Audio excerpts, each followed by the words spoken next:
There's a qualitative difference between the Holocaust, with a capital H, perpetrated by fascism, not just Hitler in fact, but Romanian fascism, Hungarian fascism, and other allied fascists in the 1930s and the 1940s. There's a qualitative difference between that and huge loss of life in other conflicts, and even if you want to tally them up, though I disputed Tony's figures, Tony from Enfield, even if you want to say that more people have been killed by American military adventures in Vietnam and Cambodia and so on, there's still a qualitative difference, if not a quantitative one, and here it is.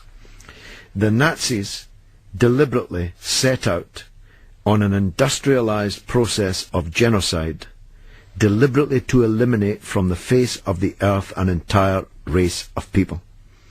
Now that's a different thing from even millions of people dying as a consequence of other conflicts.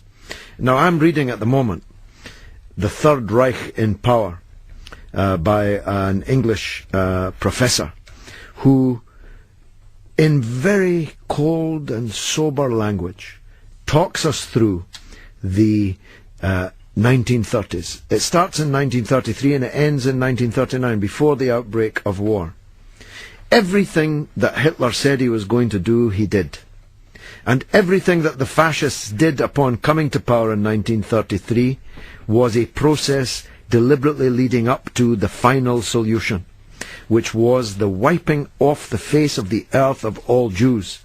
That's what they wanted to do, because they believed that Jews were subhumans, Untermensch. They believed that Jews were less than human, and therefore they justified a whole series of events, starting from putting Jewish teachers and professors out of the schools and the universities, and ending up in Auschwitz and Treblinka, ending up in the gas chambers of the Nazi Holocaust.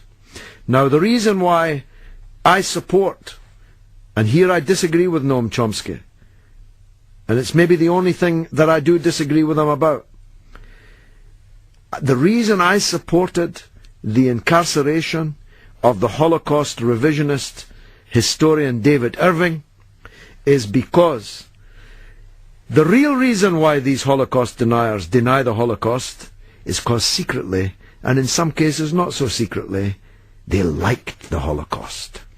They're happy about the Holocaust.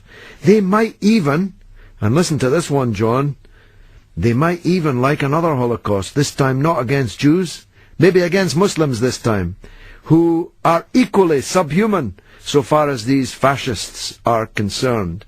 If you look at the metamorphosis of fascism in Britain, where once Mosley and the National Front constantly talked about Jews, now the target has shifted to Muslims.